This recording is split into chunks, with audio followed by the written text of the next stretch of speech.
Welcome to the Midwest side, those blues, mixing narratively driven podcast. You'll have a fun ride. I'll be in the fall. We get so fast, dice rolling below in the swamp, never stolen road to the Dogs of Warcry. Dogs of Warcry is a new podcast from the Mortal Realms, focusing on Warcry, a fast-paced, cinematic skirmish game by Games Workshop. Join us for discussions on gameplay, rules, lore, painting, terrain building, campaigns, and events. In the first episode of this second season, we are reviewing the Tome of Champions, monster mashups, new challenges and quests, and the anticipated injury tables. Welcome to the Warband. My name is Eric, and answering the call with me this week is Josh and Paven. How are you doing, guys? Excellent. Thank you very much. Amazing. Happy New Year, and welcome to the future. Swoot. We still have Warcry. We still have miniature games and skirmishing. Lots of skirmishing. Indeed. Did you get some hobby in? Did you get some times playing games over the holidays, or was that a struggle? A little bit of everything. Got some nice time down, relaxed, and also got some games in, got some hobby done. It was really nice. Nice. How about you, Paven? Yeah, I was definitely struggling, but I was able to get a little bit of hobby in and a couple games played as well, so I can feel good about that. Awesome. Very cool. Well, we're going to, welcome back all you listeners. It's another season. We're going to jump right back into the things that we normally do to start off the episode. And you might hear a few new different things. We're stretching our legs. We're growing into our Christmas sweater. And get into the spirit of Warcry with us. To start it off, we're going to jump to the Forge of Mithraxis. So we've all got a mountain of hobby that either we were able to get to or we've been itching to get to over the season, over the last few months since we last recorded. Paven, why don't you kick us off with what you've been working on? Well, first I want to clarify for our dear listener who Mithraxis is, if they are unfamiliar. Mithraxis is the High Overlord of the Iron Golems. So his forge is where all that warband tirelessly smashes together metal and other objects to make the weapons of war for one day for Archeon. So that's the rebranding of our hobby segment. You were supposed to start that sentence with "actually, Eric." Oh, actually. No, thank you for that clarification.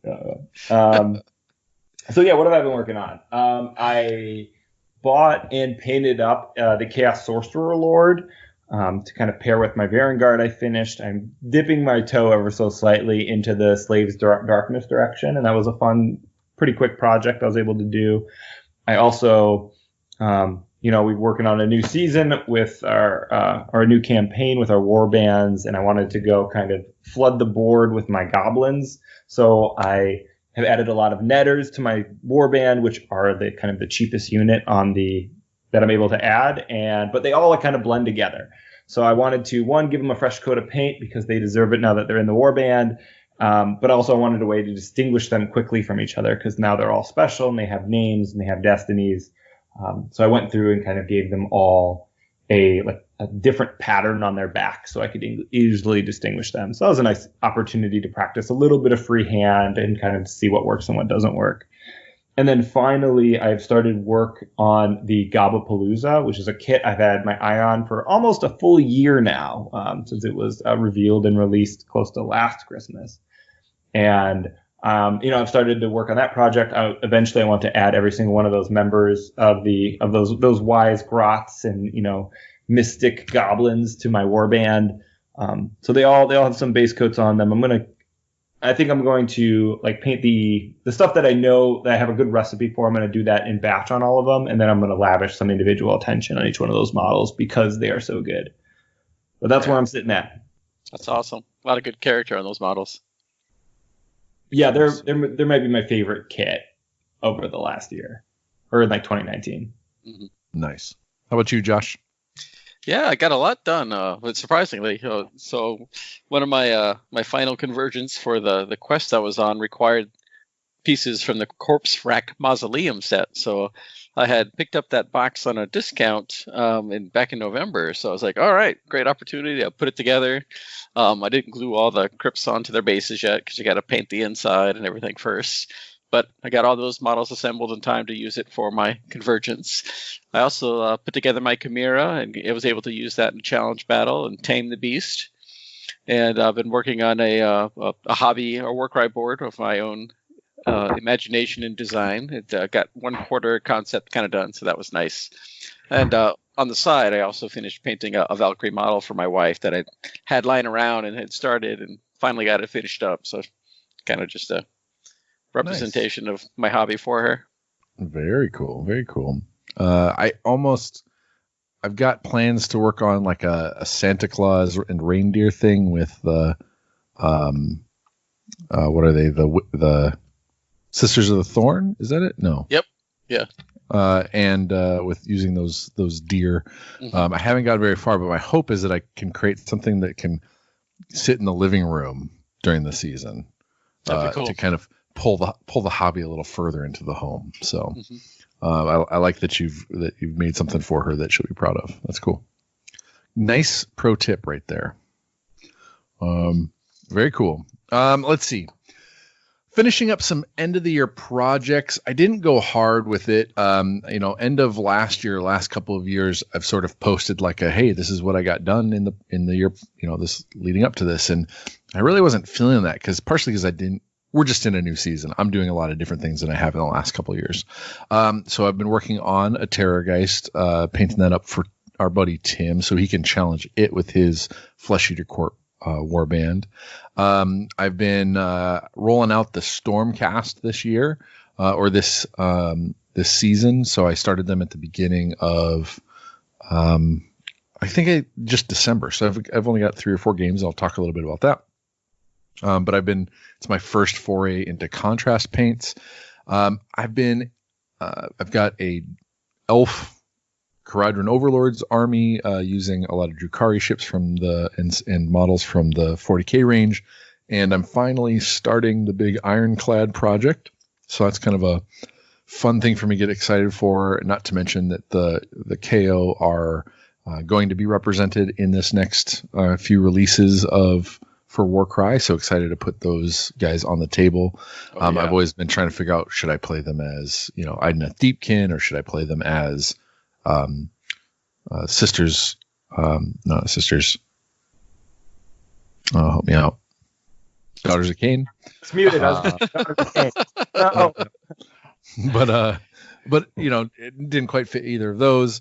And then similarly with the kind of terrain and stuff, I'm dusting off the Shantytown project that I had started up with the MDF terrain, and I'll be talking more about that as I get more of that done. Some of that I started doing some video work with, kind of showing it off for YouTube, and I need to jump back on that. So that's what I've been working on. Awesome. Sounds great. Yeah. So it sounds like, the holidays weren't, with kids being off, not having, a lot of family coming through, etc. It's not like we have our same schedules that we always have, kind of being able to get stuff done.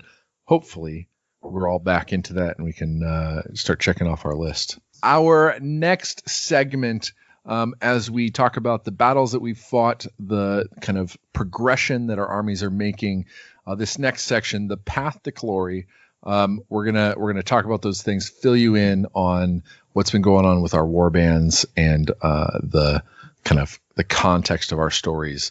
Josh, do you want to kick us off with what's been going on in your Path to Glory? Definitely. The Envoys of Madness have been busy. We've been searching for this crown, and finally we got it.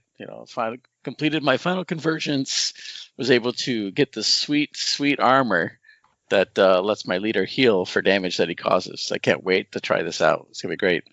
I also helped a few other war bands achieve their convergences. I tried hard not to let them, but as fate would have it, they managed anyway. So it was good. And I did have an interesting challenge battle. At first, I captured the Chimera, but I had an interesting challenge battle with my stepson where I played a zombie dragon. And this is kind of where it'd be fun to get some of your guys' input. But the Zombie Dragon and the Terrorgeist challenge battle is a little different, where it summons skeletons onto the board every round. You start with usually about 3 at the beginning of the round. And so your warband ends up fighting the skeletons as well as the Zombie Dragon or the Terrorgeist. And it proved to be much, much harder than the other challenge battles against monsters have been. And so it kind of sparked a question of mine. Obviously I tried to play competitively, but I didn't want to be, as Paven likes to put it, the fun police. So I made sure I got the monster in there, and so that he had the opportunity to kill it, and he just barely did it in the very last turn. So it was very cinematic, which is awesome. But it did raise the question in terms of, okay, well, when you're playing these challenge battles with somebody else, it's kind of like convergences.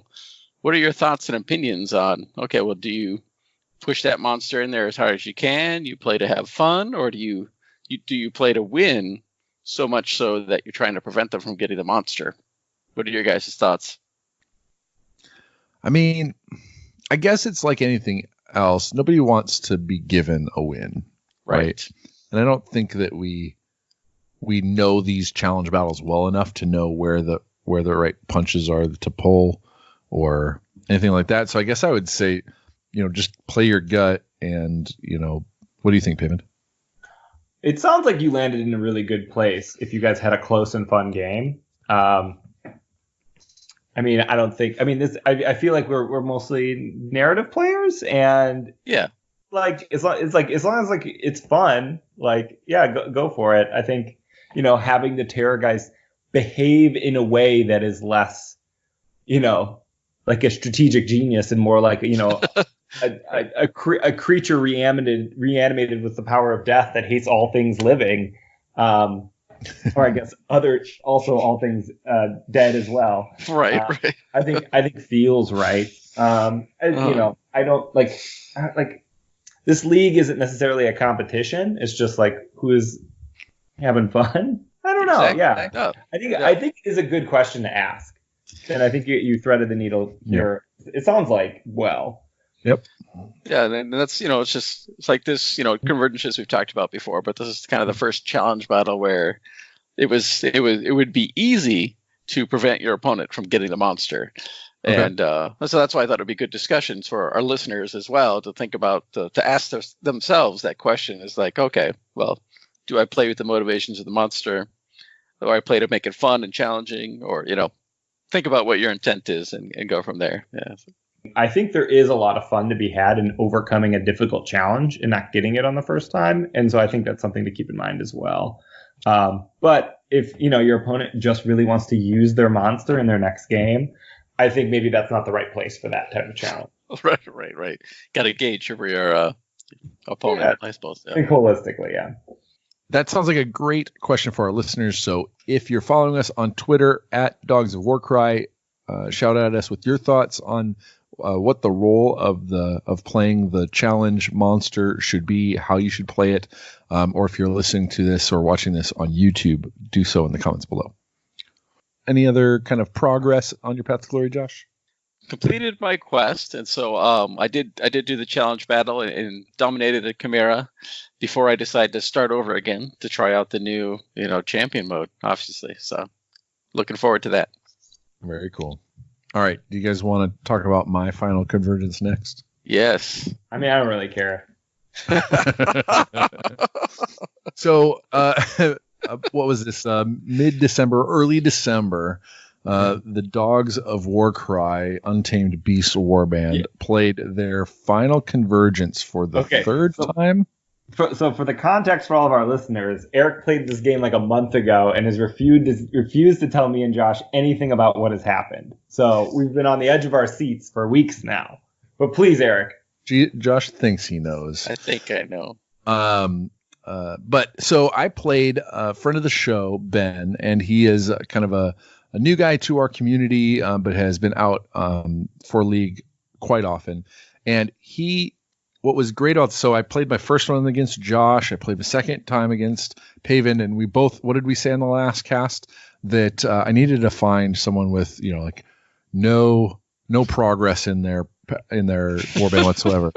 So this is his second game, Ben's second game with Splintered Fang, and so that means what that means is no dominated territories, no artifacts, or maybe there's one artifact, so like and bare minimum, 1,000 points. I had a full 1,300 points. I had 3 dogs. Wow. So 3 of my the rock tusk prowlers. I had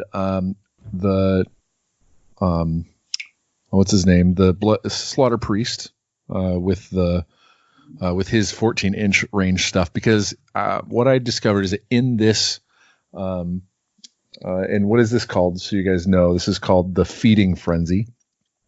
And again, what it is you draw a deployment. Draw deployment is normal. It's the purge, and I have to pick one quadrant and keep it a secret. And at the end of the game, I can have no opponents in that quadrant. And if I do that, then I win. And as we kind of started out, the first 2 rounds were the most like fiddly. Like, I'm nervous. Like, I'm 300 points over my opponent, and I'm sweating. I am moving the most minute. I'm double guessing. I'm like triple guessing in my head, trying not to take too long. But I'm like, oh, do I go here or do I go there? And along the way, Ben was just laughing at me because one, I had all the points, I had all the artifacts, I had special my command trait and all that kind of stuff. And it came down to the third round, and I had my main character, my Ashudna, the Heart Eater Ashudna, was like charged up with a quad, and it came down to 3 rolls. Came down So there was one guy left in the quadrant. There were 2. There were 3 of his guys in the quadrant that I had needed to get them out of. Oh. And the Heart Eater needed to kill one guy, which was one of his snake guys, like the guys with the snake around his neck. Aren't they all snake guys? The one with the snake around his neck. Oh, that's why I clarified. I'm sorry. And then 2 just kind of mid-tier guys. And I had the Heart Render on one, or Heart Eater on one. I had my Slaughter Priest on another with one of his abilities to do his spell, and I had one of my Rock Tusk Prowlers on another one. The Heart Eater did his part, took out the guy in kind of the middle corner of it. Go Ashudna. The Slaughter Priest did his attacks and took out another one, and he had to he had to use his then ability to attack the last one, and he completely flubbed it. 100% flubbed it. All along the way, Ben was saying, like, there's no way he's going to win. There's no way he's going to win. At the end of it, I got him to, on record, say, I needed more models to win that game. It was a hard fought game. It was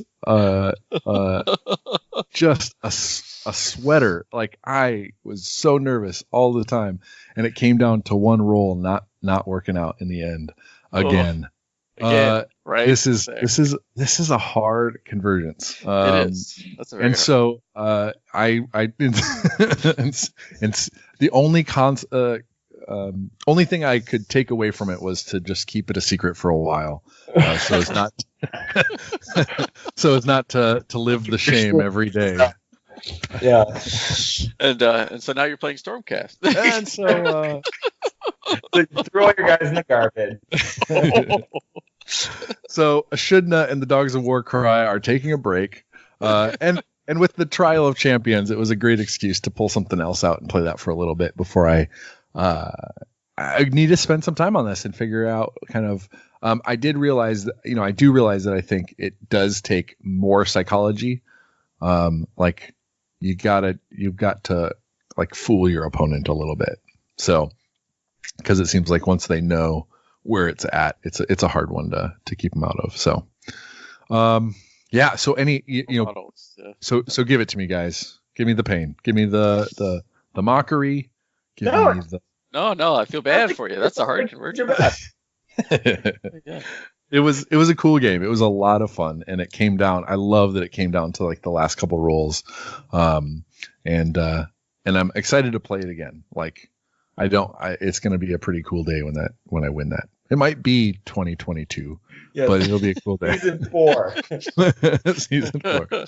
But that saga will continue again sometime. All right. I will. So to just real brief on the Stormcast, they are going after the Storm Vault to try and get to it before they've been sent here to get to it before any of their enemies can discover that it exists, and they're going to remove the powerful artifact from there and bring it back to Sigmar. In the next episode, I'll introduce the warband more, but just because I wanted to spend this episode covering Ashudna and his failure, the Great Devourer should just devour him. But the Stormcast have been fun. I'll look forward to talking more about them and introducing them in the next episode. Pavend, how has your quest been? How is your path to glory? Well, last we checked in with Skitrag's Squig Squad. They were currently in the middle of they were a couple games into their quest, but we decided Tome of Champions came out, and then that's really all I've been asking for. So we restarted the warband. We restarted the quest. Well, we didn't restart the warband. We just started a new quest. We went down to the 1,000 points. We cleared the roster, taking only like kind of the veterans with us on our new quest, and we started. There's a really great quest that I'll talk more about later in Tome of Champions, where you follow Lunargeist, the ghost moon. And, Moon is totally on brand for the Gloomspite gets, and whether we're following it because we like it or we're following it because we hate it, we don't know yet, but we started over. And we're starting to, we're following the Moon, and we played a bunch of really good games. In the first game, I was playing against the Splintered Fang, actually, the same Ben, a friend of the show. Actually, we don't know if he listens, but same opponent, great opponent, and we were able to come up with a win. But what happened in that game is Shiv, my second in command, Squighopper, who has the Bile Breath Brew, which is something you take it's a potion that we brewed at the end of our first campaign we completed, the first quest we completed. And you take a swig of it, and then you kind of vomit disgusting liquid over everybody within the ability dice inches. And on a 3-up, you can't move. Enemies can't move or disengage anybody within that radius. Very powerful artifact. He's definitely. I've used it to great effect a couple times. But he got stabbed real good by one of the Splintered Fang with one of their poison strikes, taken out. And at the end of the game, I'm making injury rolls now, because a big part of Trial of Champions is injury rolls. Like when fighters go down, not only do they get removed from the roster and you have to buy them back, but there's also a large chance they can not just die or lose favor, but be injured and their stats decrease. And so Shiv took it in the gut, and he actually got a gut wound. So what that is half wound characteristic, and it turned out to be permanent. So now I'm dragging this kind of sick and gangrenous grot all over through my game. But he's still got the Bile Breath Brew. We're still questing, we're still moving forward. I play Eric with his Stormcast, a really great game, super fun game. Came down to the last term. It was an assassination game where he was trying to kill Skitrag. Actually, I think it was for your first convergence. And normally very hard to kill Skitrag because he's got 10-inch move, and he can just like bounce around and you can't catch him. But with Stormcast, they can just shoot him from almost anywhere. So he's really like ducking behind buildings. I'm like doing a lot of triangulation, like, exploding bolts of lightning or like pounding away the masonry and the pavement around him. I think on the first turn you did like 16 wounds to him. So I was really sweating that game. Eventually I was able to keep him alive barely. He was surrounded. I think you had like 3 shots to finish him off, and they just happened to go wide. Great game. But in that game, you took out you shot my number one good boy Bottle Finder. You shot him off the board, and you also your leader killed Shiv, the second in command, who only had 8 wounds now.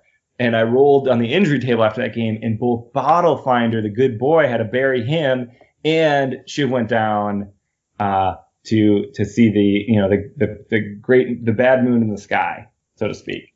I lost 2 key members of like kind of OGs from the squad. But that's what I'm here for Trial of Champions. I'm here for that emotional component. Yeah, in the load. Yeah. And we grew closer because I had to console you with all that crying. No, it was. I mean, you've all around in the floor as much as I did, but that was in the moment. I mean, everybody listening's known Bottle Finder since early on. So pour one out for that guy. Like literally, pour out your bottle. Yeah, pour out the liquid and then throw the bottle away. All right, the gets are coming. Yeah, but we finished the bottle quest, so maybe his job on this earth was done. That's true. World. That's true. And it all made it tough because like I had to spend all my glory that I gained that game just like refilling my roster. Yeah. But it's cool. Like one of the things they built into Warcry is kind of like the ebbs and flows of your warband, so you don't just like exponentially get better into infinity. Like you get better some games, and then you like kind of hover on a midpoint because you'll also like get worse some. Like I was definitely worse off after that game than when I started, at least in warband power. And so it's cool that that's built in, so we're not like infinitely strong. Right. A couple other games, we continued on our lunar quest. We had our first convergence, which was we have to collect the shards that are dropping from this ghost moon down. I played this against Josh, and the way that one worked out was we were just able to win the first game because I just had all my grots swarm all the treasure, and we just got it all. So that was sweet. It was a lot of measuring for one turn, but it was still like about a 10-minute game. Yeah, super fast. Yeah. That's cool. The only other game was I got to be the beast for Josh's monster hunt. Yeah, that was also a good game. Nice. I would love to. I think we've talked a little bit about it when we covered our quest episode. I think once we get some more of these games where we're either fighting these challenge battles or, like you brought up, being the monster, I think we're definitely in store for an episode talking about how those play on either side of that equation. Let's jump into our challenge segment, which we are now calling the Circle of Pain, because we're not just here to push each other's hobby, but we're going to make each other bleed for it. We wanted to, at the end of the last season, we talked about shared about our challenge to each other to paint up one Varengard. We put that out online for voting, and we had it in our local store up for a week for voting. Paven, why don't you take us through if you want to embellish on the challenge at all, and then what we decided our win condition was going to be as a recap, and then the results of our challenge. I would love to, Eric. I also want to mention that the Circle of Pain is from Warcry. It is, we took it from the Spire Tyrants Final Convergence as part of their quest. And it is Guyver Cole's personal gladiatorial arena. So it's like the final battle for the Spire Tyrants takes place in the Circle of Pain. Paven, I need you to start that sentence again with actually, Eric, and I'm not going to tell you again. Actually, Eric, Circle of Pain is part of Guyver Cole's a personal arena in the Spire Tyrants of Tarngard. Thank you. All right, take it away, Paven. So for our hobby challenge, they put it, while we were all standing in the Circle of Pain, we were all challenged to paint up a Varengard. Just kind of any way we wanted to, and we were going to, do our best to, feel how a Varengard feels and think like a Varengard thinks, and, express that through our hobby. And then once we did that, we put it on the internet for you all to decide who did it best. And we also brought it to our local Warhammer store to get it in person painting competition or painting judging by just people coming through. We had a really great responses from a lot of folks. Interestingly enough, the in-store and internet votes were almost completely different. But thankfully, there were so many more internet votes that they overrode all the in-store votes. So as you can imagine, and so I say that because I crushed it online and then was like a distant second in person. So I think definitely won best pictures of the Vanguard. Yeah, but I took that one home. Eric won in store because he probably buses in the senior citizens for voting. Hey, it's everybody's right. It's true. Yeah, get a free, I don't know what you promised those early bird dinner coupons are really cheap. The old country buffet afterwards. Discounts. So, but yeah, we have it, and so so the result of that is going to be. First of all, congratulations, Paven. Exactly. Congratulations. That white armor scheme was fantastic, and people definitely responded to it, so it was very cool. And Josh, you did great as well. That color shift, you are becoming really good with that. So if you do more, I'm excited to see an army of all that. So, and thank you guys for participating in that and pushing me to paint what I was painting. So yeah, that was a lot of fun. Yeah. All right. So what was at stake? What was at stake? We are going to play a 3-person game where I guess we haven't really decided on the exact parameters of that game, but there's some way my Vanguard is going to smash your warbands. Yes. And I guess we can negotiate on what my advantage, how big my advantage will be. I mean, but let's play that game soon, and then we'll report back next episode. No, it'll be very cool. So, and to be clear, it isn't just we line up our models and your Vanguard gets a smash. I get to break them. But no, it was real cool. And the Circle of Pain is going to be an ongoing thing. So this season we're already talking about what our challenge is going to be, what we're going to be working on, and we may put that challenge out to you listening if you want to participate. Use it as a way to motivate your hobby, your gaming, etc. So next episode we'll have more on that. All right, let's jump into the Visions of Madness. Paven, would you like to explain where the name of this is coming from? Oh, I just thought it sounded cool. As a representative of the Cypher Lords, I think it's perfect. Actually, you'll go to flip to page 47 of the core rulebook. No, I don't have one, actually. All right. So we're going to talk about a few things.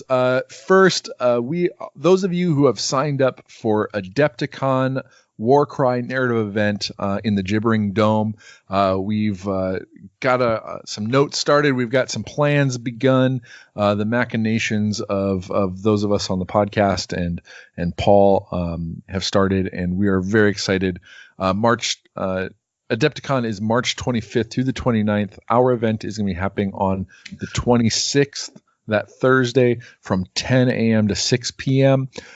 You can get on the waiting list. It is a bit long, but that doesn't mean it's impossible.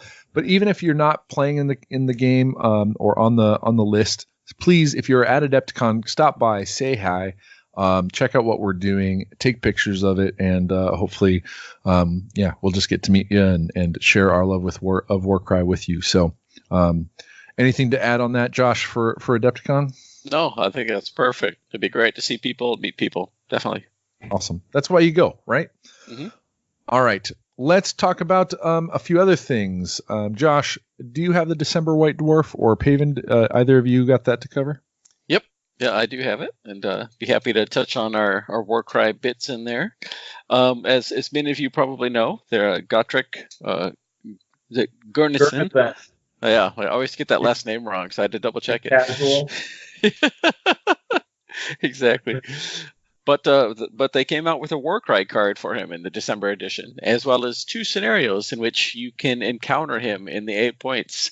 He's, of course, still looking for his axe and his friend, and he's looking for some excitement along the way. So the first scenario has him fighting a bunch of monsters, and if you are either playing an Order or Destruction Alliance, then you get to help him beat these monsters. And it's just waves and waves of monsters, and you get a number of glory based on how many monsters you and Godric can kill.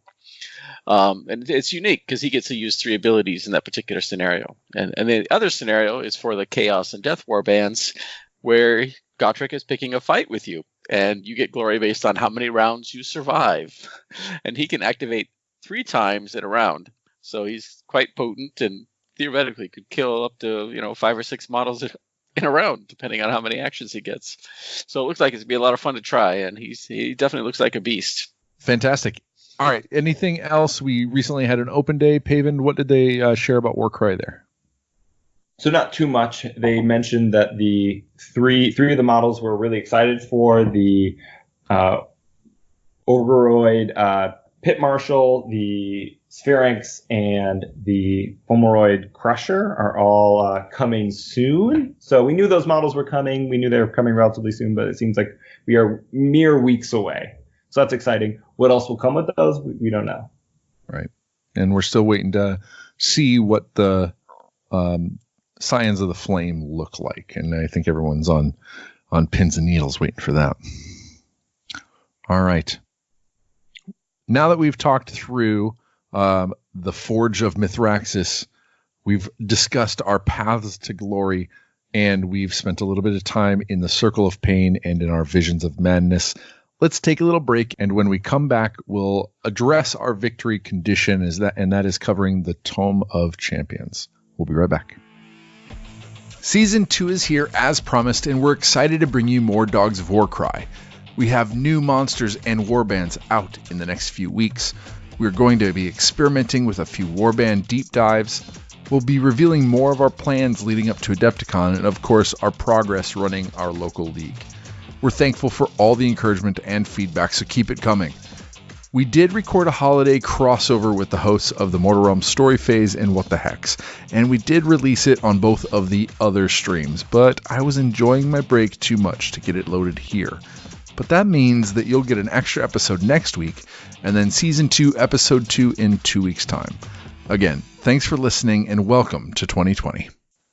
Welcome back. Our victory condition for this episode is to cover kicking off the year with our discussion about the Tome of Champions, what it includes, and how we feel about these editions. Now, we haven't played everything. We haven't had a chance to playtest or try out everything.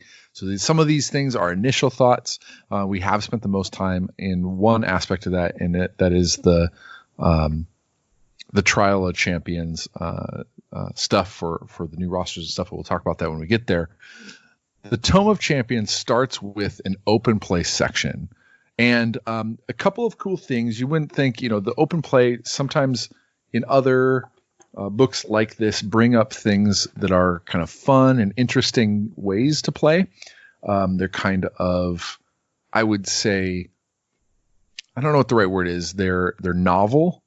So this is a place to kind of put interesting and novel things that you can choose to add to your games or not.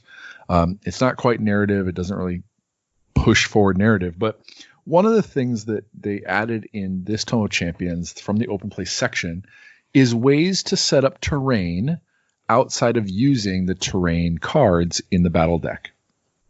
And they have a couple of interesting things here. One way, they have a table, a terrain generator, that lets you roll a kind of a D3, and based on what you roll and whether or not you have a large, it basically lets you find out whether or not you're going to roll a sparse table, a medium terrain table, or a table full of dense terrain, and whether or not you're going to put large pieces on there, small pieces, etc. So it's an interesting table. It lets you move through. The other setup, they also mentioned being able to create your own terrain deck, which is kind of interesting. You put out kind of a layout, and then you use a deck of cards and assign each card one of those setups. It's kind of interesting. It's a little labor intensive, I think, and so it's not necessarily one that I was like, I'm going to jump into that one. But we kind of did it.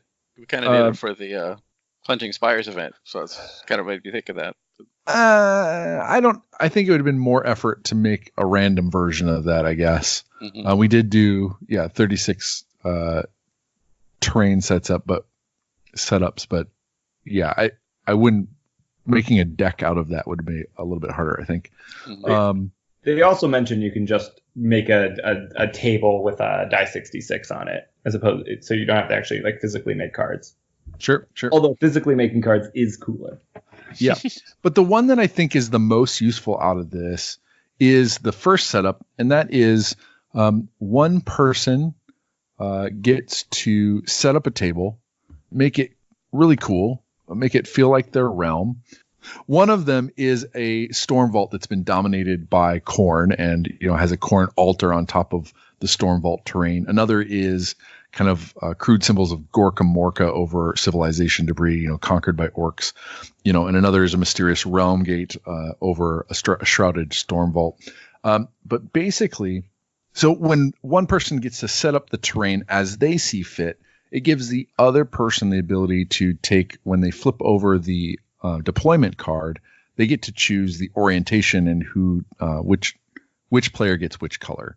And I think it's a really interesting way of giving one person the ability to set something up ahead of time. Like if you're playing at home, if you're playing, at the store or wherever, and one of you gets there earlier, you set up the terrain, and the other one gets to pick the deployment. We have a rule in our house: when you have like the last cookie or the last piece of cake, one person splits it and the other person gets to pick which side they get, to kind of help keep it fair. And I think that this is a really good kind of, not only is it good for like planning and getting a game set up ahead of time, etc., but it's a good way of kind of, it tells you that if you plan it too far to the advantage of one side or the other, possibly your opponent is then going to be able to use that to their advantage because they get to pick the deployment. Whereas if you set it up where it's pretty even and interesting for no matter where on the table you are, then it's fine for your opponent to have that choice because the tables will be fairly fair. So I think that was my favorite of those three. It's a really kind of cool tool for getting out of maybe the cards and doing something a little more themed. So did you guys have a favorite method in that? I like them all. I think they're all, certain situations favor, some of the others. I do enjoy setting up thematic table once in a while and then just saying, let's just plan this one. It looks awesome. Let's go for it. Yeah, we've certainly done Architect of Fate just in games, just like setting up a cool table and just going from there. I do like the idea personally of creating my own randomized deck of cards based on all of the terrain I have, just like what I have at my house, and then going from there, because the current deck that came with the Azurite Ruins doesn't necessarily incorporate the other pieces of terrain I own, like the Loon Shrine, and I'd like a way to like randomly generate that as well. So that sounds like a cool, fun project for my home gaming emporium. But I play a game at my house probably once every year and a half. All right. Josh, why don't you introduce us to the monstrous melees? I'd be happy to.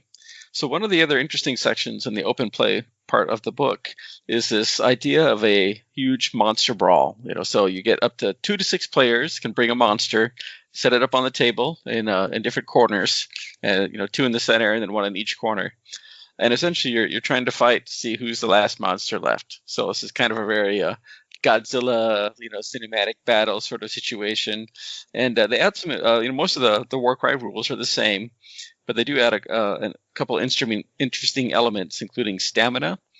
And stamina points just allow you to potentially go again once you've done an action. And they do bonus stamina for every 20-point difference between your monster and another person's monster, so that they try to even it out that way. So even though somebody may have a more expensive monster, you may get more abilities or chances to activate. And that kind of regenerates every round as well. But overall, it looks like it could be a lot of fun. One of these days, everybody brings a monster and just go at it and see what happens. Looking at the deployment of that, one of the things that I kind of wish they'd come out with is like a circular deployment. So you had a much more equal kind of distance from each other. Whenever you have like a rectangle, when you're in the corner, or when you're in the middle, you're a little bit like surrounded. It feels like you're a little bit at a disadvantage. Yeah. But the other thing is thinking about like the stamina is a really interesting. I was just looking at the Cygor. The Cygor I thought was kind of a weaker one, but that's not a. The points are still up there. Yeah, right? 320. I think it's 320. 295. Yeah, 295 for the Cygor. 350 for the Terrorgeist. So that's going to be, like a 2 point or 40 point difference or over 40 points, but you get 2 stamina. So that's going to give you the ability to, strike at that Terrorgeist a couple of times, maybe if you're fighting. But I'd be interested to see if there's if the new monsters that come are lower points and they have more stamina or something like that. Yeah. It's an interesting concept. I'm excited to see if that plays out the way it promises to. And one of the other aspects they added is this during the attack action, when you actually attack another monster in melee, you have to grapple first. And so there's this, again, more of a cinematic feel where these monsters are wrestling with each other, and then depending on how that plays out, you either get to attack or you lose your action. So it's kind of cool. That's awesome. Yeah, so we got to get some monsters finished, built, and painted, and out on the field for that. Mm-hmm. All right, now we're going to jump to the narrative place section.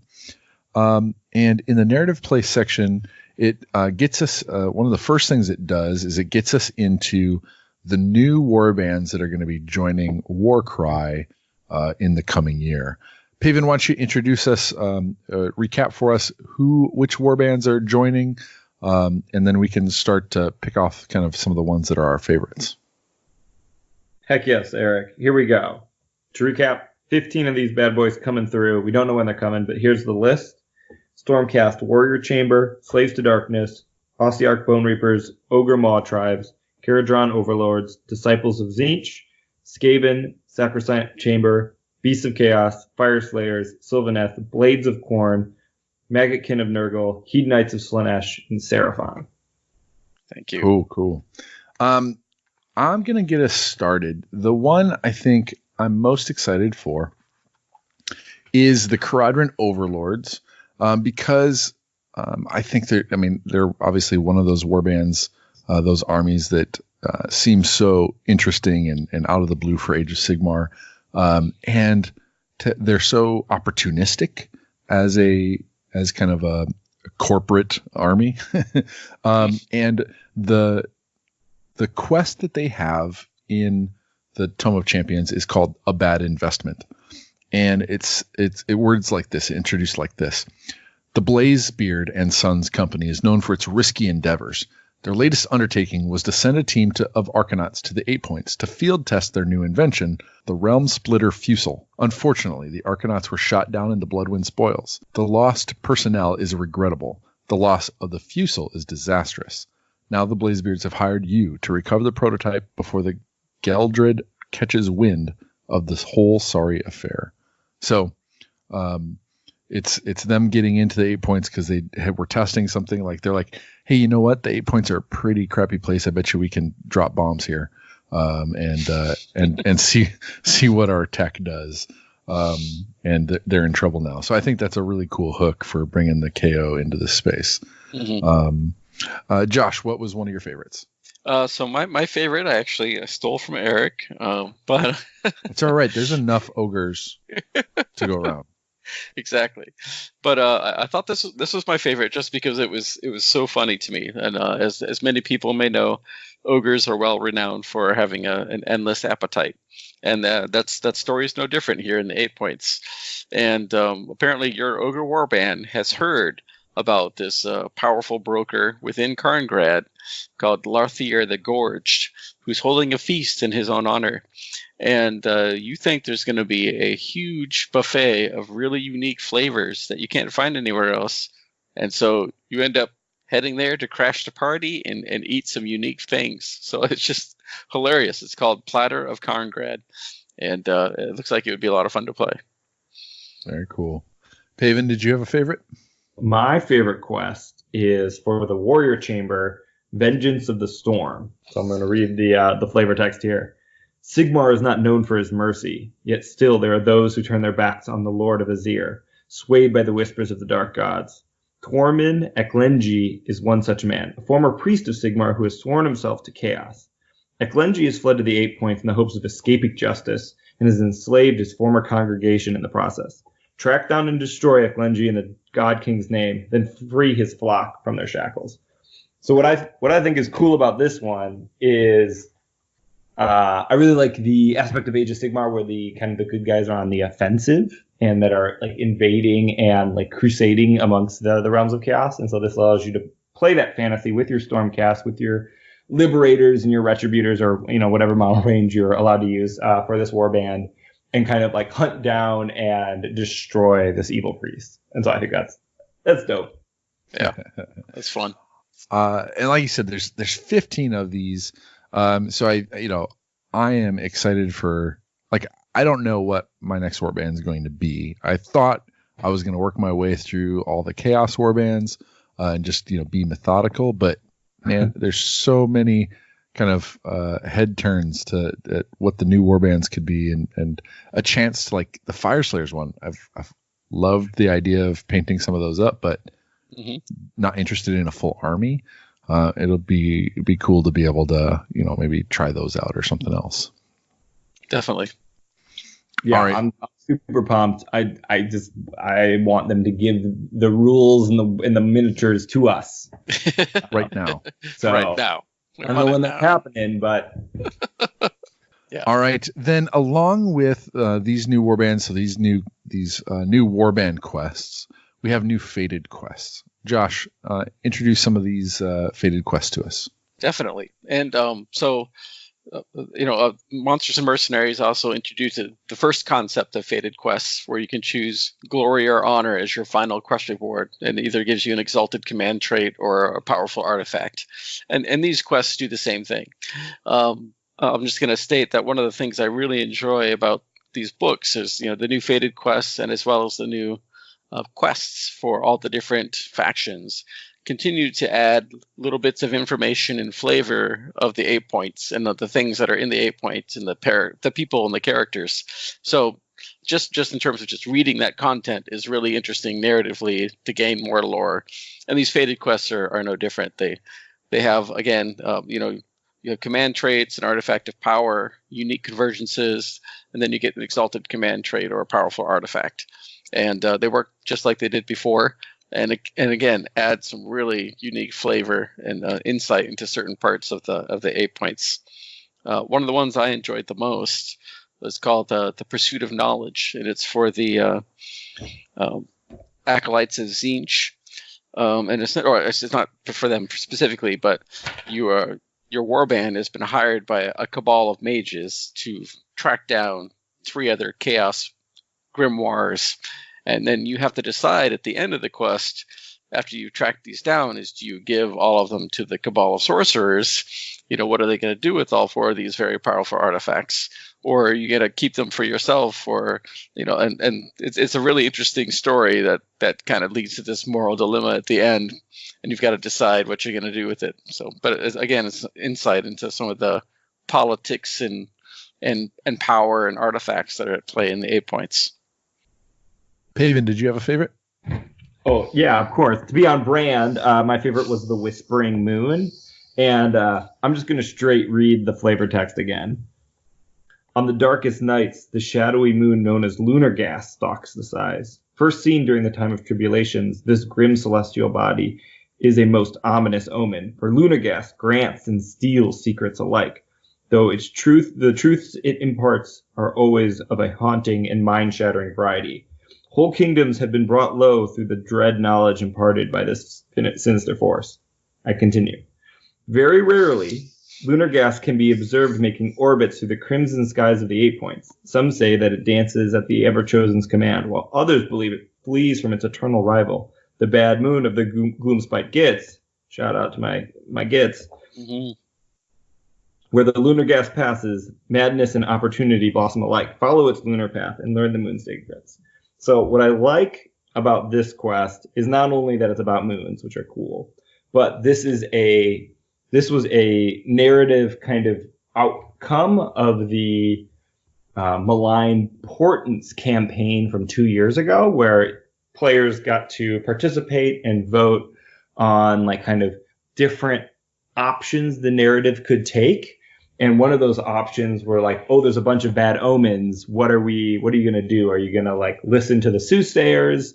Are you going to, protect, make a bunch of wards? Like what is society doing with all of these bad omens that are coming out and all these, doomsayers, proclaiming the doom? And so what the community decided to do was kill the seers.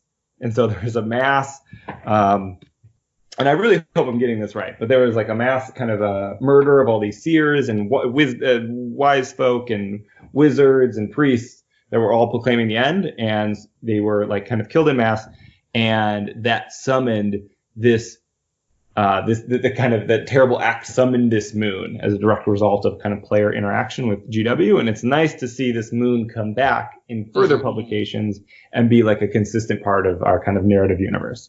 Yeah. I think that one of the other Fated quests also ties in a little bit of Shadespire with a mention of Shade Glass. So I kind of, again, they kind of like taking little snippets of lore and integrating it further into the universe is really nice. Yeah. One of the ones that I was really glad to see was there's one about defending your crown, that you're a pit fighter that's kind of reached a certain peak and has to go around and make sure that you kind of stay at the top. So it's kind of a cool, if somebody's either the Spire Tyrants or you just see themselves in their narrative in that kind of pit fighting arena, that's a kind of a really cool one as well. How many of these new Fated quests are there? I think there are 7 or 8. Yeah, gotta count them up again.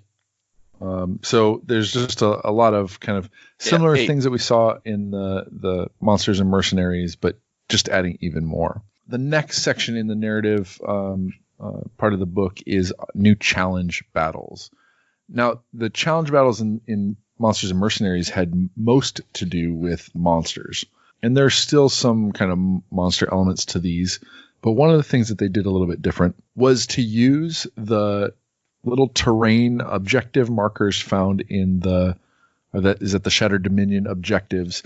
And it's things like there's a sarcophagus, there's a pile of the Ensorcelled Army, which is a pile of like Stormcast weapons. There's the Trove of Arcane Glory, which is a treasure chest with books and astrolabs and other tools in it.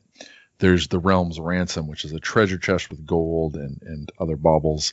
There's a Realm Vault key, which looks kind of like the penumbral engine on top of a gear type lever. There's an iconoclast axe, so a corn type axe tearing down a statue, and then there's a soul stone. And all of these objectives markers, they've been out there for a long time for just regular old use. But they've pulled those into Warcry and say, hey, we can wrap a story around each of one of these. And so there's challenge battles that cover each of these. And was there any of these that really jumped out to you? I guess first, holistically, I really like these challenge battles that are tied to miniatures and projects. I like kind of the tight coupling of like products to like gaming opportunities. It makes it feel like there's like kind of a straight line between like what I'm working on in my hobby and then what I'm going to be able to do with it.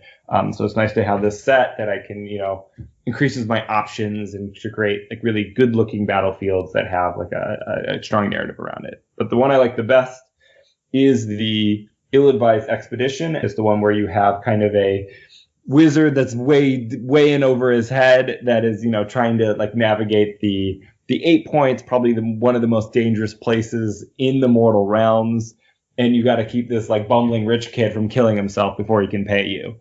That just feels like a fun scenario, a little lighthearted for Warcry, but also seems like the objective is this wizard, so your opposing warband is trying to capture them. So you're just trying to prevent your cash cow from getting kidnapped. Mm-hmm. Josh, which one was your favorite? I have I think my most favorite thing is that these challenge battles add again another way that you can buy a few models that you don't want to start a whole army but have really liked and want to paint up. and you can use them in these Warcry challenge battles, and I think that's really cool. Some with skeletons, the other has squigs and troggoths, and then there's a couple with whole warbands of Khorne or Tzeentch. So I like that they continue to introduce ways where you can just pick up some models and don't need a whole warband or a whole army, and you can still use them in these challenge battles and add some unique twists to what you're fighting in the 8 points. Absolutely. Yeah, I really like kind of the stretching and finding out what else is possible, what else is plausible. Mm-hmm. They bring some of these other models into it that you might not pick up otherwise, but it gives you a reason to. They're all awesome models, and it just changes up what's possible in the game. So new experiences. Some of these ancillary things, these are kind of trial by choice as the theme continues throughout all of this. These are just options that you can add, experiences that you can check off on your roster. The next one we're going to talk about is the one that we've been kind of chomping at the bit for, and really excited when we heard that it was part of that, and that is the Trial of Champions. And to walk us through what the Trial of Champions is, I'm going to hand it over to Pavend.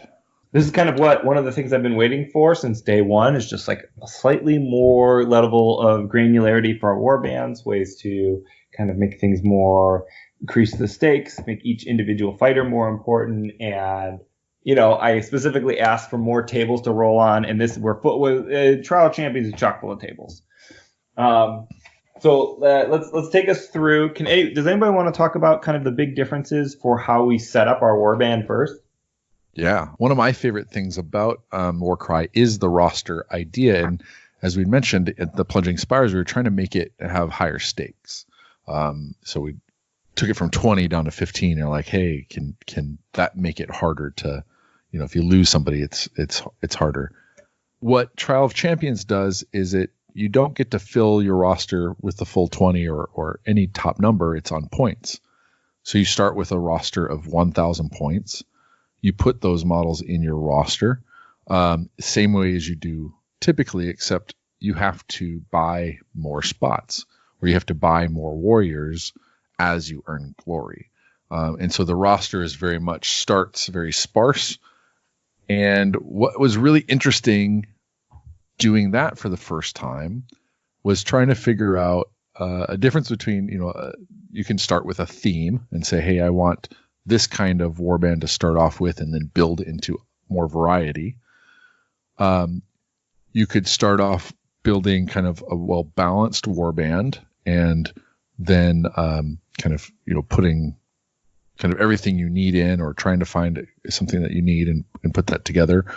Or what I was, an interesting thought to me was, do you overload it with kind of your more important type of warriors, the ones that cost a bit, and then it's easier to pick up cheaper models along the way, and one of the things, so from 1 to 100 points, if you have a model that's 1 to 100 points, you can spend 1 glory to put it on your roster. If it's 101 to 200, it's 2 glory. Up to 300, then it's 3 glory. Up to over 300, it's 4 glory. So there's just so much that added to the kind of list building and roster management that I really enjoyed, and was just really added some stakes to the roster that I was in favor of. Mm-hmm. Yeah, I agree 100%. It really makes it so like these are the guys in the warband. It's not just kind of an infinite like kind of list of guys that are replaceable.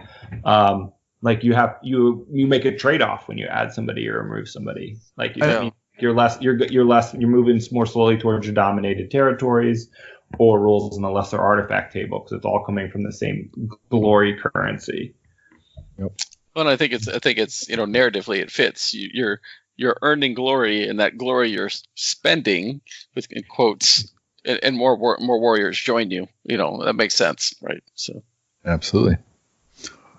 To put one other aspect of like difference for me personally is it in the previous narrative play roster, I would wait to name somebody until I felt like they'd done stuff.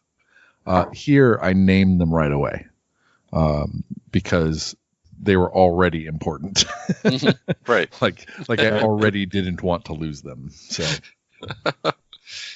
Josh, another thing that this Trial of Champions does is it adds more detail to territory control, so dominating territories. You want to talk to us about that a little bit? Yeah, no. So I think a neat, we've always interested in, what lies in the 8 points, and what Trial of Champions does is when you dominate a territory, you get to roll on a chart, and then you may or may not find something unique within that territory that you've dominated. Could be old ruins, chaotic nexuses, or tombs, and they can give you a bonus glory or other bonus unique aspects to that particular one-time bonus for that territory once you've explored it, which I thought was a really nice twist, and also kind of opens up ideas for map-based campaigns where your certain territories might have favorable benefits or not, and opens up a lot of possibilities, I think, in my mind.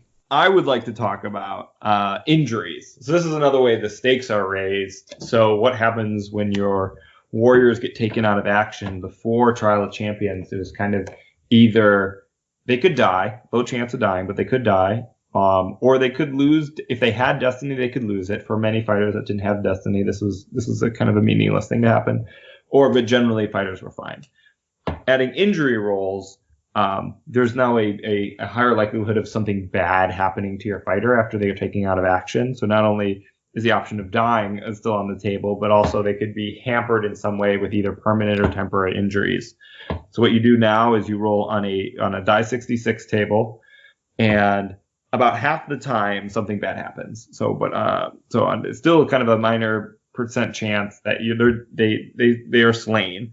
But also there's about, a 14 to a 23 are all injuries. So it could be a gut wound, which is half your number of wounds characteristic, -1 attack. These are, blinded in one eye, cracked rib, just different kinds of things that can happen to your fighter. And because that each of your fighters is important for your roster, you can't just like swap them out if they're injured. Sometimes you could bench them if you have a deep bench, but sometimes you don't, and you just got to play with injured fighters. And this is one way to just kind of make each fighter more important and tell a story with them. Like I had Shiv, one of my most important fighters, take a gut wound, and that reduced his effectiveness from there on out and kind of made it more individual and more interesting. And until then killed completely by the Stormcast warband. And I think I want to say that they do the tables really right in this injury table, because, like you said, this one has depth to it in that every single dice roll feels like you're on your edge, and it gives you multiple dice rolls to do. So the first is obviously your tens position, right? You roll your first one, and it gives you your spread, right? Am I in the top or the bottom? If I roll the 1, I know that my next dice is like, I know that I'm already kind of screwed a little bit. That rolling that 1 initially is a high tense situation, because that once you roll that first one, 50-50 whether your guy lives or dies. Yep. So that's a high emotional dice roll after that. Absolutely. And then you roll your second one to see how bad it is or how good it is. And then I absolutely love the permanent versus temporary, that it gives you one more chance to make it not hurt as bad. Yeah. And it's a pretty good chance, right? Usually it's on a 2-up. It's just temporary. And that means but it just gives you that one more way to kind of be on the edge of your seat for what's going to happen. And just to touch on that, with the new Trial of Champions mode, your leader still cannot die, and your leader does not suffer permanent injuries. So a little bit protected by the gods. Yeah, I like what they do with the artifact table. It's unique. It has a lot of the same stuff as the previous lesser artifacts, but they've added some instant items which reward you in glory instead. So, you may have to spend more glory on reinforcements and building your roster, but they also give you some ways to instantly add D6 or 10 glory on the artifact table, which is nice. Well, there's more of them, so there's more depth there. They've added some more. They've added some instant ones. They've cleaned up the language on some of them to be a little bit more, I think, close with their intention. And I think they've improved some other ones. Although I'm trying to do the comparison here. I think there's less kind of stinkers on here. Although that's, I guess, up for debate. I'm trying to find the one that lets you heal the wound. Lifestone, 65. 65. So it's pretty high up there.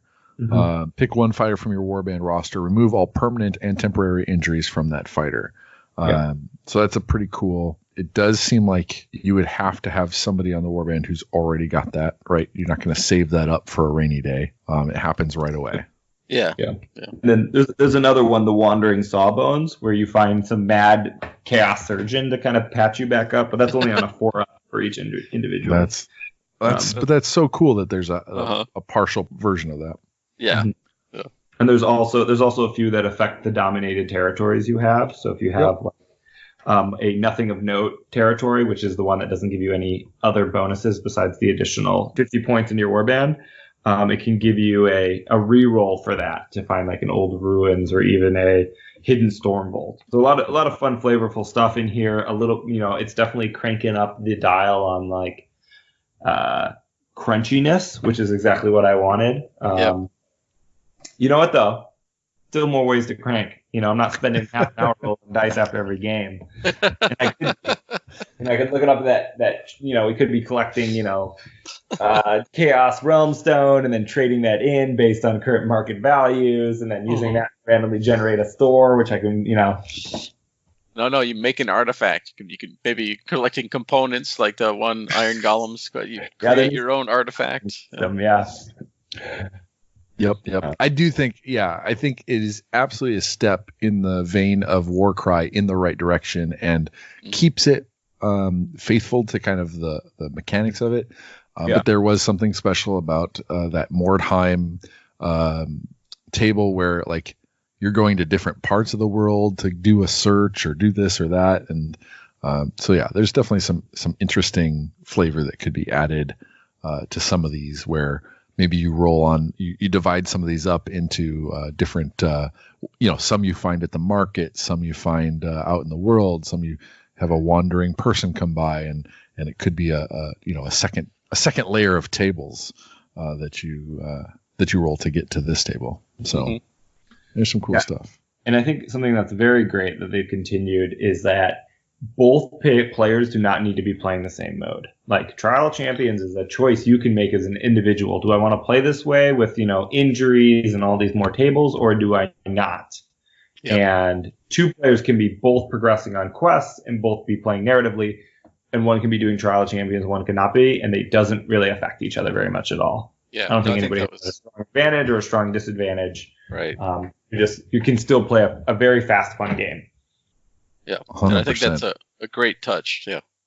Yeah, I mean, it's the philosophy that they started with, and I wasn't sure how far that would go, right? But to be able to pull off this mode and still make it, a personal choice is, I don't know. I mean, I feel like, it makes total sense that, you're on your quest. How you get there is your option, and our warbands are gonna meet, and they're gonna affect each other's narrative, and they'll affect each other's warbands if you're playing this. But it's your choice how deep you want to go, and that's it. Just I think, and especially we have been playing a little bit with the Trial of Champions. I've played 4 games. Paven, have you played 5-6 games? I think maybe only 3. Really? Okay. Yeah. But meaning that, even in that short period of time, both of us have spent, we've been affected by the table. We've had that roster to kind of wrestle with. And we have been using the old glory system, which we'll talk about in a little bit. But I even think and it does seem like that update to the glory system is outside of just this. So I'm excited to see what it is like with that new glory system, and just kind of the whole package. And something else I want to say that's great about like this kind of philosophy of building this game is that if a new player wants to come in and dip their toe in, they don't have to buy all these books. They're like completely optional. Like you can just get the core rule book and your warband, and you can play with us on equal footing. If you want to do other stuff, like if you want to have monster rules or mercenaries or do Trial of Champions, you can get these supplements, but they're not essential, and we are like completely on compatible versions of the game together all in the store. Yeah, It's pretty phenomenal, and I'm enjoying it so far. definitely. All right. Any last bits on the Trial of Champions? Like we said, this is the thing that we were most anticipating from this book, and so far I think we're pretty excited about it. Anything last words on the Trial of Champions before we move to the next section? Yes, I can't wait to start it. If you finish my quest, I can start it. Nice. All right. Let's jump into another thing that's really interesting and wasn't as expected, the roaming beasts. Paven, what is the roaming beasts, or what are the roaming beasts, rather? So roaming beasts I kind of look at it as like a quality of life plus extra flavor adding to the game. So a number of twist cards in other scenarios require you to add a number of chaotic beasts to the game that are kind of loosely controlled by each player to varying degrees of effectiveness. Adding roaming beasts to the roaming beast rules allows you to, instead of using chaotic beasts, allows you to use like different rune marks to represent them. So they're just adding kind of beasts and like NPCs, so to speak, from other factions to allow you to play with them. So for like wild cave creatures, which is one group, you have squigs, and then you have a couple different types of Troggoth. And it just allows you to play with those if you have those models, as well as another rune mark is the Restless Undead, which is a number of kind of death faction models that you can use instead. So instead of like, instead of your warbands disturbing like a nest of furies, you could, a bunch of ghosts could have come out of like, recently dug graves, or you could find a number of Troggoths that have wandered onto the battlefield. And so it allows those options.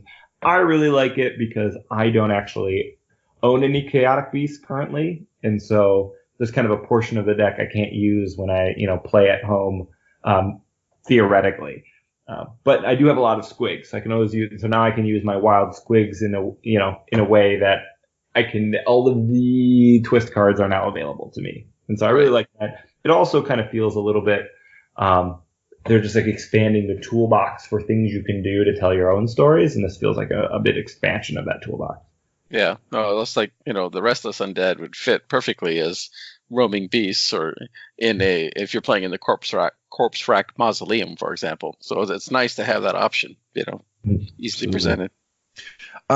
So it plays similarly to the current like chaotic beasts, the roaming beasts, and you're trying to activate them. You're rolling for the 3-up to take control of them and take an action with them. Correct? Mm-hmm. Yep. Cool. So it allows you to skin that rule or that mechanic in a bunch of different ways to tell different stories. All right.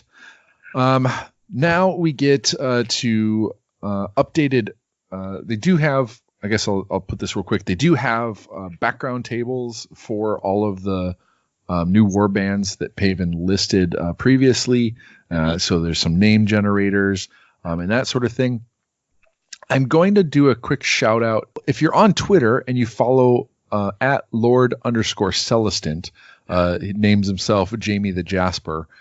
He's created this website, Realm of Plastic, and on the website there's a number of different narrative things, but one of the coolest things is there's a set of name generators. Now, the Tome of Champions has some great D10 name generators for the Ogre Maw tribes, the Kradron Overlords, and all that kind of stuff. And it's really cool. Some background, some flavor, all that kind of stuff. So if you have this book, it gives you kind of a start there. If you go to the if you go to realmofplastic.com and go to the name generator, Jamie has put together a ton of cool name generators for AOS and 40K if you play. And some of the ones that he's finished are Khorne, Nurgle, Skaven, Fireslayers, Ideneth Deepkin, Daughters of Cain, Kradron Overlord, Stormcast, etc. And there's more coming soon. So he's working his way through all of the different factions. And not only, if you like tables, Paven, you should check it out because he has them out as just tables you can roll on, or you can click a button and it will generate them over and over and over until you like something or see something that you like. I just want to put it out there. I use that for my Stormcast warband that I've just created, and talk about, and I'll probably share this again next week as well. Just like in the original book, the background tables also have, you can roll for origin or character traits, or just to add more flavor narratively if you don't want to come up with it yourself. Yep. All right. Why don't we talk real quick? Josh, why don't you, we mentioned it a little bit ago, why don't you talk about the updated Glory Rewards Aftermath sequence? So one of the things they did do in Tome of Champions, which does apply to the normal basic game, as long as people are willing to pick it up and use it, is they did update how glory is rewarded in the Aftermath sequence. So the only change they really made is for taking part in a campaign battle. Instead of winning 1 glory, you now win 3 glory. And when you win the battle, instead of winning 5 glory, you win 2 glory.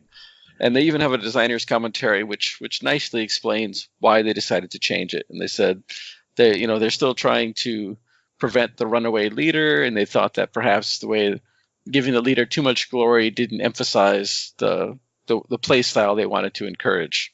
So I think this change would be really nice, because especially if you're playing trial champions. But again, it rewards you just for playing. More than winning, and winning still gives you a bonus, but it's not the main focus. And I think that's a great way to proceed with this Warcry campaign sets.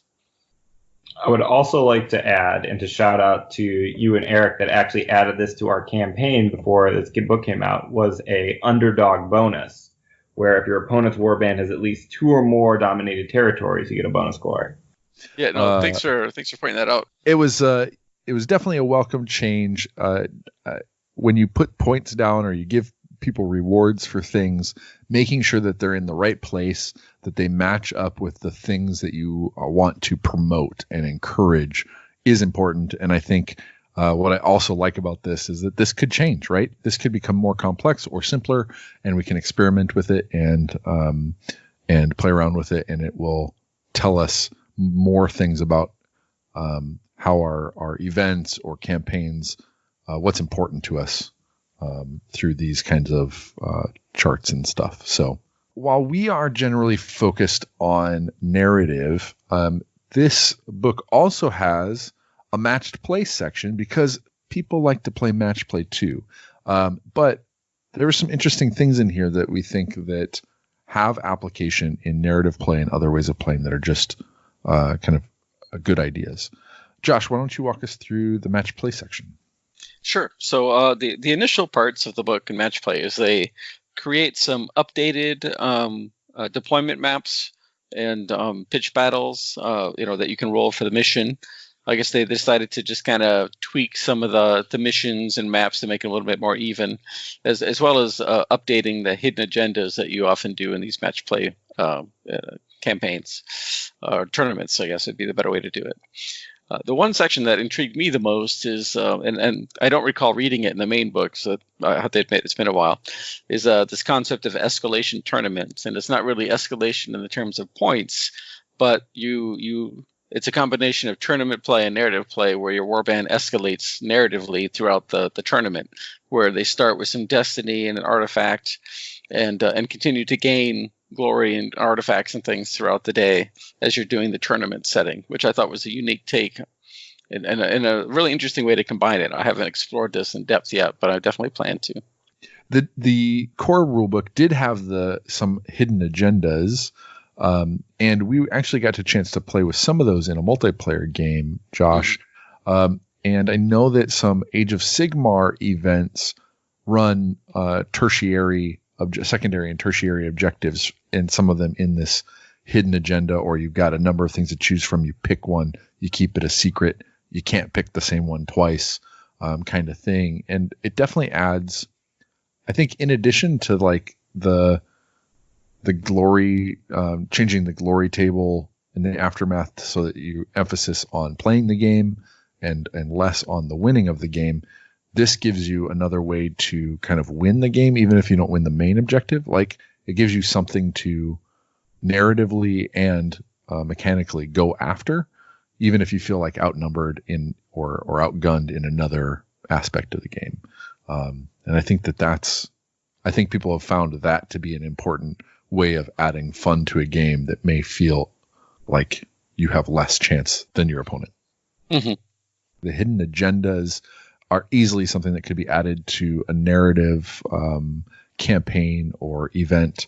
And when we found, even in our narrative event, we preferred matched play deployment for the purposes of you didn't know what this, when you know what a story is, it can be fun to make that more random.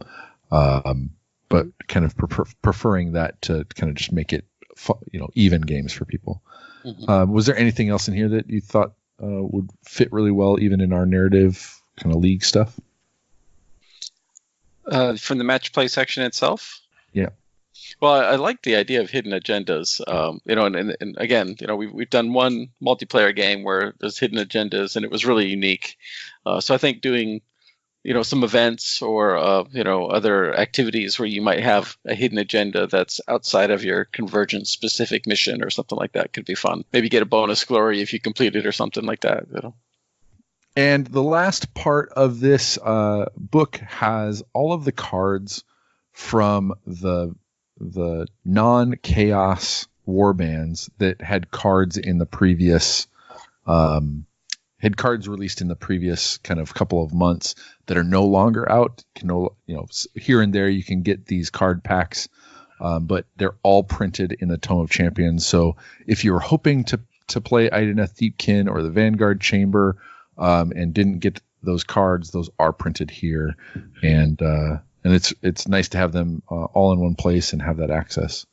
A couple notes. Some of the corrections that were made in the FAQ for the Warcry rulebook, and the cards did not make it to the print. So there maybe you would definitely want to check the FAQ to make sure the values on, I think it was some of the Night Haunt had some flying or something differently, just to make sure that the values are correct. And I think somebody had also pointed out to me that the Squig Herder in the Tome of Champions costs 195 points, which I don't think is his normal value in the original cards. So that I think that's a printing error. Yep, that's a good thing to point out. Yeah, that this from one of the interviews on Stormcast, I think it was one of the Warhammer TV kind of interviews with Sam Pearson, was that that does seem that they're going to have some plans to maybe affect either point values or stat values on these cards in the future. So there could be some changes that make this kind of print more valuable. Mm-hmm. That wraps up kind of everything that's inside of the Tome of Champions. Do you guys have any kind of last minute thoughts or anything that we've covered that you just want to go back and touch on or wax poetic about, or kind of draw out this episode longer for our viewers and listeners? That's a great book. Warcry is great. I can't wait to see what happens in the future. If you're in Madison, come play us with us on Thursdays. How about you, Josh? Do you have any last minute thoughts? I just like to say I really enjoy the new tools that they're giving us to play the game in different ways, the new challenge quests. Definitely looking forward to trying out some of the new warbands and the new faded quests that are in the book. And I'm glad that our league has ended, and that we're currently going to have a few weeks to try out some challenge battles and monsters and things like that. So I'm looking forward to some of those actions. Absolutely. I'm going to echo all that. There's plenty in this to kind of keep us going. Excited to eventually get into some of these things, and very excited to continue through the Trial of Champions. So I think it's time to put a muzzle on this episode. If it was a good dog, support the show with a positive review on iTunes, sharing it with friends, joining us for hobby discussions at themortalrealms.com/Discord, or leave a tip at themortalrealms.com/Patreon. More content is available at themortalrealms.com and on Twitter at Dogs of Warcry. Welcome to the Midwest side, those ruthless narratively driven podcasts you'll never turn right. I'll be in fall. We get your frost dice, rolling in this funk, never stolen, no, to the Dogs of Warcry.